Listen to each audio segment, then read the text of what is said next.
नमस्कार दोस्तों। आज हम बात करेंगे फ्रोजन शोल्डर के बारे में।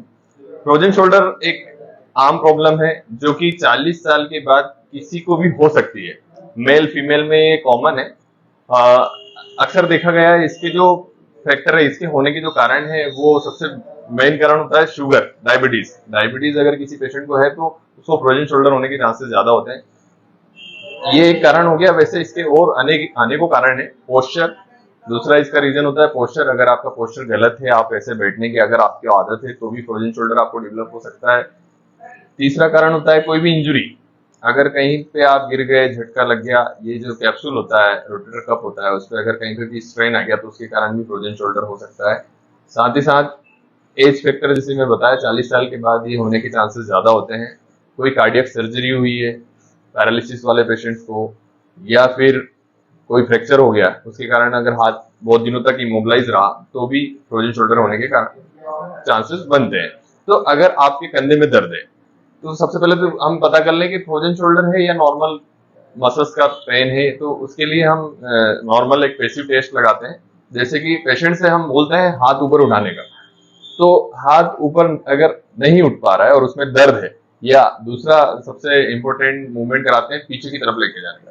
तो अक्सर पेशेंट की कंप्लेंट होती है पीछे हाथ नहीं जाता है। तो अगर पीछे हाथ नहीं जा रहा है और उसको काफी सीवियर पेन हो रहा है, तो हम उसको फ्रोजन शोल्डर अभी डिटेक्ट नहीं हो पाया कि वो फ्रोजन शोल्डर है, उसमें हम पेसिव बोलते हैं। पेशेंट से बोलते हैं दूसरे हाथ के सपोर्ट से अगर आप उठा पा रहे हो और पूरा रेंज आ रहा है, तो उसको फ्रोजन शोल्डर नहीं कहेंगे। लेकिन अगर दूसरे हाथ के सपोर्ट से अगर वो पूरी तरीके से उस हाथ के रेंज को कंप्लीट नहीं कर पा रहे हैं और वो वहां पर रिस्ट्रिक्शन है और पेन है। दूसरा, पीछे की तरफ अगर दूसरे हाथ के सपोर्ट से हम बोलेंगे खींच के देखो, तो अगर वो नहीं उठा पा रहे हैं, तो उस कंडीशन को हम फ्रोजन शोल्डर बोलते हैं। इस फ्रोजन शोल्डर का मतलब होता है कंधे का जाम हो जाना।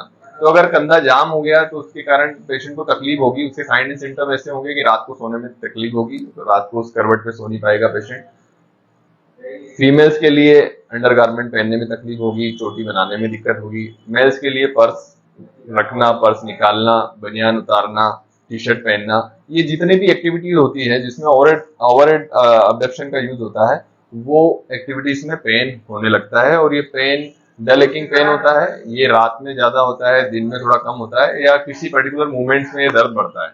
तो अगर आपको फ्रोजन शोल्डर की ये सिम्टम्स हैं, तो मतलब अगर आपको ये सिम्टम है तो ये फ्रोजन शोल्डर है। और इसके लिए आप अगर इनिशियली स्टेज पे, अगर पहली स्टेज पे इसको आप डिटेक्ट कर लेते हैं और इसका ट्रीटमेंट चालू कर देते हैं, इसका सिंपल ट्रीटमेंट है फिजियोथेरेपी। फिजियोथेरेपी में कुछ एक्सरसाइज, कुछ मॉडलिटीज, लेकिन मैं घर के लिए आपको बताऊंगा कि घर पे आप कौन कौन सी एक्सरसाइज करके इसको घर पे ही ठीक कर सकते हैं। तो आइए हम वो एक्सरसाइज आपको डेमोस्ट्रेट करके बताते हैं जो आप घर पे कर सकते हैं। तो आइए अब जानते हैं हमें क्या क्या एक्सरसाइज करनी है। तो सबसे पहली एक्सरसाइज, जैसे कि ये हाथ में मैडम के वेट है, ऐसे ही आप पानी की बोतल आप रख सकते हैं। आपकी पोजीशन वॉक रिच पोजीशन होनी चाहिए, एक पैर आगे एक पैर पीछे, और दूसरा जो हाथ है नॉर्मल हाथ, वो किसी भी चीज के सपोर्ट से होना चाहिए ताकि आपकी कमर पे लोड ना आए। तो सबसे पहली एक्सरसाइज जैसे कि मैडम कर रही है, ये हाथ को आगे पीछे आपको, इसको पेंडुलर एक्सरसाइज बोलते हैं, जिससे कि शोल्डर जो है, वो शोल्डर का जो मूवमेंट है वो फ्री होता है, वहाँ का ज्वाइंट कैप्सूल लूज होता है, और साथ ही साथ वहाँ के न्यूट्रिशन बढ़ते हैं। और ये पेन फ्री मूवमेंट्स होती हैं जिसमें पेन नहीं होता है पेशेंट को। आगे से, फ्रंट से भी आप इसको ऐसे लेंगे, फिर गोल गोल घुमाना है आपको, क्लॉकवाइज और एंटी क्लॉकवाइज। उसके साथ साथ फिगर ऑफ 8, ये डम्बल से, सबके यहाँ डम्बल तो नहीं होता है पर पानी की बोतल लगभग सभी के यहाँ होती है, तो 1 लीटर की पानी की बोतल भर के ये आप एक्सरसाइज कर सकते हैं। ये पहली एक्सरसाइज है जिसको पेंडुलर एक्सरसाइज बोलते हैं। सेकंड में आपको एक ऐसा पाइप लेना है ना, लकड़ी ले सकते हैं, पाइप ले सकते हैं, जो भी अवेलेबिलिटी है आपके पास। उसको सीधा सीधा ऊपर उठाएंगे, जितना आप इजिली उठा पाए इसको। धीरे धीरे ये बनता है, ऊपर की तरफ आप लेके जाएंगे। यहाँ होल्ड भी कर सकते हैं आप, 1 2 3 4 5, इससे स्ट्रेच हो जाएगा मसल्स। तो ये पाइप का पहला एक्सरसाइज हो गया। दूसरा, आप दोनों कॉर्नर से पकड़ेंगे और साइड से लेके जाएंगे, कान से टच करना है आपको, दोनों तरफ आप लेके आएंगे उसको। यस। तो ये सेकंड एक्सरसाइज है आपकी, पाइप वाली, इसको वेंड एक्सरसाइज बोलते हैं। थर्ड थर्ड में हाथ को आप पीछे की तरफ जितना लेके ये शोल्डर एक्सटेंशन के लिए एक्सरसाइज होती है। साथ ही साथ ये रोटेशन के लिए आप पीछे की तरफ लेके जाएंगे, ऊपर उठाएंगे। ये इसको करने में थोड़ा दर्द आता है स्टार्टिंग में, लेकिन जब आप धीरे धीरे करते हो तो दर्द कम हो जाता है और रेंज खुल जाती है। तो ये वेंड की 4 एक्सरसाइज हो गई आपकी। उसके साथ ही साथ पीछे का जो मूवमेंट होता है ना, वो काफी रिस्ट्रिक्ट होता है इसमें। इसके लिए हम टॉविल का यूज कर सकते हैं। ऐसे टॉविल को पकड़ा, जो एबनॉर्मल है, जो हाथ जाम है वो पीछे की तरफ रहेगा, और ग्रिप आप देख लीजिए, आपको ऐसी ग्रिप रखनी है और दूसरे हाथ से आपको इसको पुल करना है, खींचना है। तो ये बहुत बढ़िया, इस टाइप से आपको करना है ये एक्सरसाइज। उसके बाद हमें दीवार पे हाथ को रखना है और धीरे धीरे इसको लेडर एक्सरसाइज भी बोलते हैं। आप खड़े हो जाएंगे, धीरे धीरे आगे की तरफ बढ़ेंगे, उंगलियों से आप दीवार के ऊपर की तरफ चलाते जाएंगे ताकि आपका शोल्डर का रेंज ओपन होगा। जितना आप ऊपर जा सकते हैं, और ऊपर जाके इसे स्ट्रेच भी कर सकते हैं उसको, ताकि ओपन हो शोल्डर। ऐसे ये फ्लेक्शन मतलब आगे की शोल्डर की रेंज के लिए हम ये कर रहे हैं। ऐसा ही हम साइड से करेंगे, ऐसे साइड से खड़े होके और धीरे धीरे आगे की तरफ बढ़ जाएंगे। पैर की पोजीशन जैसे कि आप देख रहे हैं, धीरे धीरे जैसे जैसे हाथ ऊपर की तरफ जा रहा है, आप दीवार की तरफ पास में बढ़ रहे हैं। तो ये वॉल एक्सरसाइज हो गई आपकी। अब इसमें भी आप ऐसे सर्कल बना सकते हैं। जितना आप इसको ओपन करेंगे, आप टॉविल भी ले सकते हैं इसमें, ये फ्री हैंड से कर रहे हैं आप, टॉविल रख के उससे क्या फ्रिक्शन फ्री हो जाता है। साथ ही साथ आप ऐसे स्ट्रेच कर सकते हैं अपने आप को, बॉडी को ऐसे आगे की तरफ उस पर लोड डाल सकते हैं। फिर आपको दीवार में, इसमें क्या है, शोल्डर जब जाम होता है तो मसल्स वीक हो जाती है, तो इसकी स्ट्रेंथ के लिए आप ऐसे दीवार पे धक्का मार सकते हैं। अब इसमें बॉडी का यूज कम करना है, हाथ का पावर लगाना है।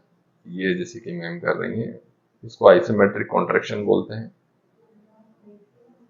ये गुड। तो इस तरह से आप अपनी स्ट्रेंथ को भी बढ़ा सकते हैं रेंज के साथ साथ। साथ ही साथ आप शोल्डर गर्डल एक्सरसाइज करेंगे। इसमें दोनों हाथ कंधे पे रखकर ऐसे गोल गोल घुमाना है आपको, क्लॉकवाइज एंटी क्लॉकवाइज। इसी के साथ साथ दोनों हाथ सिर के पीछे रखेंगे। हाँ, ओपन करना, ये आगे की मसल स्ट्रेच होती है इससे। बढ़िया। एक हैंड से भी आप कर सकते हैं इसको। इसमें कुछ टारगेटेड मसल्स की स्ट्रेंथनिंग के लिए, हाँ, ये दोनों तरफ आप इसको घुमा के फ्री कर सकते हैं वहां के सराउंडिंग मसल्स को। साथ ही साथ कुछ थेराबैंड एक्सरसाइज होती है। थेराबैंड एक रबड़ होता है जो कि आप मार्केट से परचेज कर सकते हैं। रोटेशन में ये काफी हेल्पफुल होता है। ये थेराबैंड आपको किसी भी ऐसे स्ट्रॉन्ग पार्ट पे, मतलब यहाँ पे टाई करके दूसरे हाथ से आपको ऐसे रखना है और ये रोटेशन करना है। इससे क्या स्ट्रेंथनिंग आपकी होगी। स्ट्रेंथनिंग, क्योंकि मसल्स वीक हो जाती है तो स्ट्रेंथनिंग की बहुत ज़्यादा ज़रूरत होती है इंटरनल और एक्सटर्नल रोटेशन के लिए। तो ये फर्स्ट एक्सरसाइज हो गई थेराबैंड से आपकी। सेकेंडली आपको ऐसे लंबे में उसको पकड़ना है और अपनी तरफ पुल कर, हाँ, ऐसे मोड़ते हुए, हाथ को मोड़ते हुए घूम जाना है, रोटेट होना है। तो इससे क्या है, आपका रोटेशन डेवलप बढ़ेगा। अब कई बार क्या, स्टार्टिंग में जब आपका कंधा ज्यादा जाम रहता है तो इतना रोटेशन आप नहीं कर पाते, इतना नहीं घूम पाते, लेकिन धीरे धीरे धीरे धीरे ऐसे रेंज बढ़ेगी। तो ये आपको सेकंड एक्सरसाइज थेराबैंड से करनी है और ये बहुत ही इफेक्टिव एक्सरसाइज है। अब जब पीछे हाथ आने लगे तो आपको इस तरह से उसको पुल करना है। ये थर्ड एक्सरसाइज हो गई थेराबैंड वाली। ऐसे ऊपर उठाने की कोशिश करना है। ये एक्सरसाइज हम डंबल से या पानी की बोतल से भी कर सकते हैं, लेकिन अगर आपके पास थेराबैंड है तो और अच्छी बात है, उससे और बेहतर तरीके से आप अपने स्ट्रेंथ को बढ़ा सकते हैं। उसी के साथ साथ साइड में खड़े होकर अबडक्शन करना है आपको।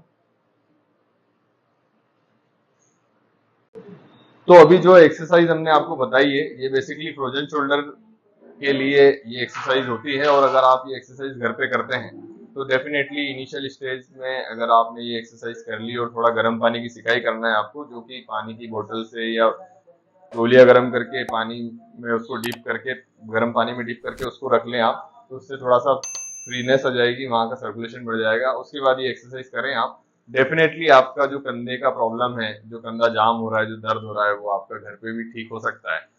इसके बावजूद भी अगर आपका दर्द ठीक ना हो तो आप फिजियोथेरेपी सेंटर पे आइए, वहाँ पे बहुत सारी मॉडलिटीज होती हैं जो कि दर्द को कंट्रोल करने के लिए लगाई जाती है। साथ ही साथ कुछ पर्टिकुलर मोबिलाइजेशन टेक्निक्स होती हैं जिससे कि आपका कंधा पूरी तरीके से फ्री हो जाएगा।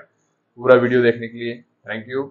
ऐसे ही हमारे साथ बने रहिए, हमारे चैनल को सब्सक्राइब करिए और वीडियो को लाइक करिए। Thank you.